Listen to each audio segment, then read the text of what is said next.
Lorsque les disciples viennent à lui fatigués, il ne dit pas « Éloignez-vous de moi et ressaisissez-vous.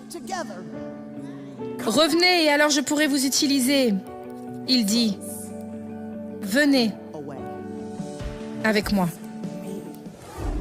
Ma cousine de 38 ans, 38, 4 petits-enfants. Le jour arrive et tu ne connais ni le jour ni l'heure. Moi non plus. Quand on va devoir se tenir devant lui et rendre compte de la façon dont on a géré ce qu'il nous a confié, je vous demande ce soir, comment gérez-vous votre mission? Parce que, mesdames, si vous pensez que vous êtes jeune à cause de votre âge, écoutez-moi. Si vous avez 20 ans, mais vous n'avez que jusqu'à 30 ans pour vivre, vous êtes assez vieille. Si vous avez 50 ans et que vous allez vivre jusqu'à 100 ans, alors vous êtes assez jeune. L'âge n'est qu'un chiffre, mon ami. Et toi et moi, nous ne pouvons pas nous qualifier jeunes ou vieux en fonction de notre date de naissance. C'est basé sur notre date de décès, puisqu'on ne sait pas quand sera ce jour. Mais je vous implore, mes sœurs, par la miséricorde de Dieu, de marcher d'une manière digne de l'appel par lequel vous avez été appelés.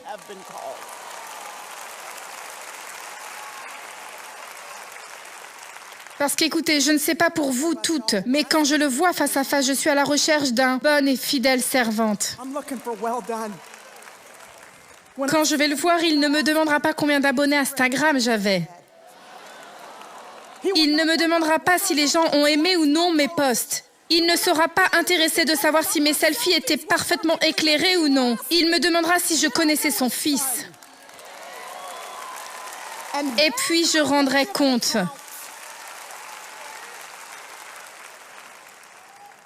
Alors les disciples viennent et ils rendent compte à Jésus. Je me demandais s'il y avait une formule pour une recette efficace, parce que si ces gars étaient prêts à venir face à face avec Jésus et à rendre compte, j'ai pensé qu'il pourrait y avoir une recette pour nous, pour un ministère efficace. Je suis intéressée, toute personne intéressée? Il y a 3 ingrédients dans la recette. Luc 9:1, il est dit, il les a appelés. Il les a appelés. Et son appel a remplacé toute ambition personnelle qu'ils avaient. Ils ont posé tout ce qu'ils avaient à faire parce qu'ils ont entendu l'appel de Dieu pour aller vers d'autres choses. La belle chose à propos de toute cette image est que toute la gloire de Dieu le Père, toute la gloire du ciel était emballée dans la chair humaine.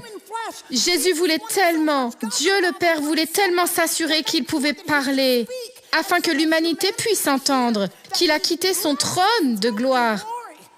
Il s'est revêtu de chair afin que les disciples puissent entendre son appel. Et de la même manière, il nous a donné le Saint-Esprit afin que chacun de nous ayons le privilège d'entendre l'appel de Dieu sur nos vies. La conviction, l'onction, le feu qui est enfermé dans vos os, vous envoyant dans une direction particulière. Répondez à l'appel de Dieu sur vos vies. Ensuite, ils n'étaient pas simplement appelés. J'aime tellement qu'avant de passer au 3e ingrédient de la recette, en les envoyant, j'adore ça, avant d'arriver au 3e, il y a ce 2e. Il ne s'est pas contenté d'appeler, mais il leur a ensuite donné pouvoir et autorité. Cela signifie qu'il les appelait à faire. Il les équipait simultanément d'un pouvoir surnaturel afin de pouvoir l'accomplir. C'est donc une bonne nouvelle pour tout le monde dans la pièce que vous ayez l'impression d'avoir un rêve qui dépasse toute logique. Vous avez été appelé à faire quelque chose. Vous n'avez pas l'argent, pas le temps, pas la patience, pas les dons, pas le talent. Vous n'avez pas les connexions. La bonne chose et la grande chose à propos de notre Dieu, c'est qu'il n'appelle pas les gens qui sont déjà équipés. Il vous appelle. Et puis, pour les gens qui disent oui, il les équipe de ce dont ils ont besoin pour l'appel.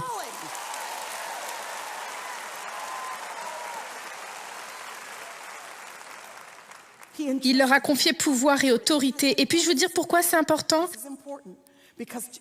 C'est important parce qu'afin d'accomplir des tâches surnaturelles, vous devez avoir une capacité surnaturelle. En d'autres termes, vous pouvez être la personne la plus talentueuse du monde. Mais si vous allez avec votre propre force et puissance, vous ne pourrez toujours pas accomplir l'appel que Dieu a placé sur votre vie.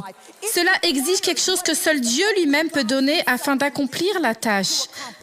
L'ennemi espère que vous irez par vos propres forces. Il espère que vous penserez que vous êtes assez flashy, assez avertie, assez talentueuse, assez impressionnante pour ne plus vous appuyer sur Dieu, mais sur votre propre compréhension. Mais ce n'est pas par le pouvoir, ce n'est pas par la force, c'est par l'Esprit de Dieu. Et certaines placent leur confiance dans les chevaux, les autres font confiance aux chars, mais pas nous. On place notre confiance dans le nom du Seigneur, notre Dieu. Alors il les a appelés et ensuite il les a équipés, il leur a donné un trésor. Puis, il les a envoyés. C'est lui qui a envoyé. Résistez à l'envie de vous envoyer vous-même.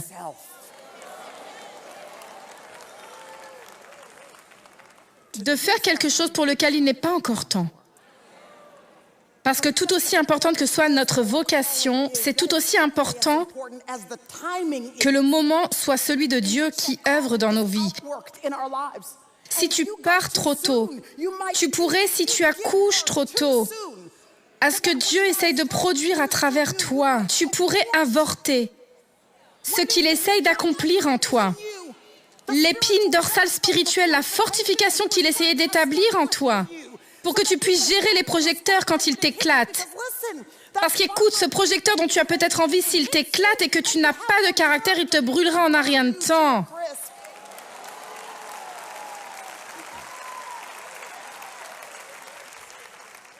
Alors il les a appelés, il les a équipés, il les a envoyés, ils retournèrent vers lui et rendirent compte.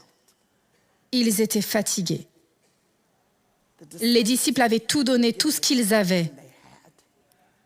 Et je sais qu'il y a certaines d'entre vous dans la pièce. Vous admettrez que vous ne l'avez pas fait parfaitement, mais vous avez été déterminés. Vous avez été intentionnel à propos de ce mariage, vous lui avez donné tout ce que vous avez. Vous avez été intentionnel à propos de cet adolescent, vous avez donné à ce gamin tout ce que vous avez. Ce bambin qui a cette courbure spécifique, ce problème spécifique, vous avez fait tout ce que vous pouvez, en allant voir tous les experts que vous pouvez, en lisant tout ce que vous pouvez afin d'être la meilleure possible. En tant que mère célibataire, vous avez tout donné, tout ce que vous avez, en travaillant aux emplois que vous avez à faire, afin de garder la nourriture sur la table. Vous avez donné tout pour cette entreprise, ce ministère, tout ce que vous avez. Et Jésus savait que les disciples étaient fatigués. La bonne nouvelle au sujet de Jésus est que lorsque les disciples viennent à lui fatigués, il ne dit pas « Éloignez-vous de moi et rassemblez-vous, revenez, alors je pourrai vous utiliser. » Il dit « Venez avec moi. » Il dit « Venez avec moi. »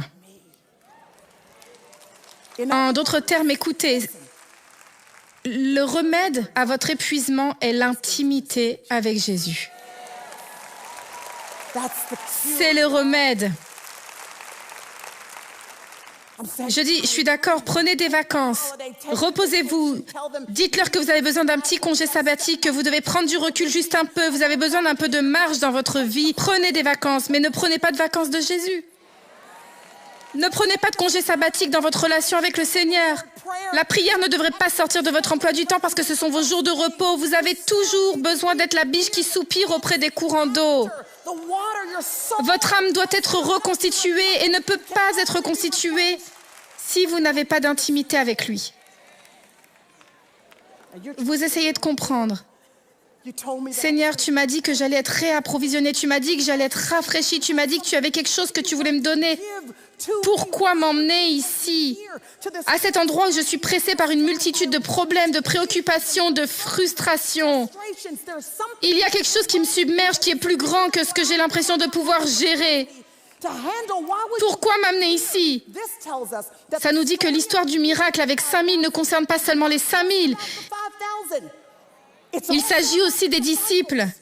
Il ne s'agit pas seulement de nourrir la multitude, il s'agit de nourrir les disciples, physiquement, spirituellement, émotionnellement. Il nous dit que les 5 pains et les 2 poissons sont les cadeaux à la multitude. Mais la multitude est le don aux disciples.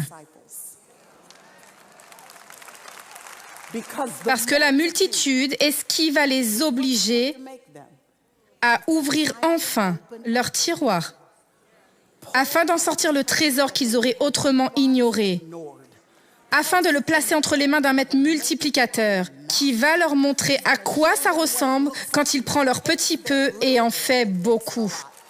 Il n'y a pas de renouvellement tel que quand on regarde Dieu multiplier vos pains et vos poissons. Shalom, j'espère que vous avez aimé cette vidéo. Abonnez-vous pour ne pas rater nos programmes. Merci de faire partie de notre famille TBN. Que Dieu vous bénisse. Shalom de Jérusalem.